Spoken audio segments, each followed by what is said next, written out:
दरवाज़ा पीटा जा रहा है। मेरे जिस्म पर ज़ख्म और नील हरे होते जा रहे हैं।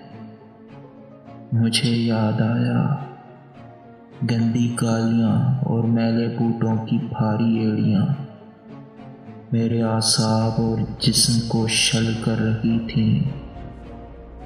कंधों, कूल्हों और रानों पर बदबूदार दांतों के निशान दहकती सलाखों से मिटाने की कोशिश भी की गई। मैं ऊंची खिड़की से छलांग लगा सकता था, मगर सादा कागज़ पर दस्तखत के बगैर मुझे इस सहूलत की इजाज़त भी नहीं दी गई। वो सब मेरे जिंदा हाथों से ज़्यादा मेरी मुर्दा आँखों से खौफज़दा थे। शायद मैंने उन्हें बता दिया था कि मैं सिर्फ बेमकसद ज़िंदगी और बेवक़्त मौत से डरता हूँ। मैंने कहा, ज़ख्मी दांतों के साथ मुझसे हंसा नहीं जाता।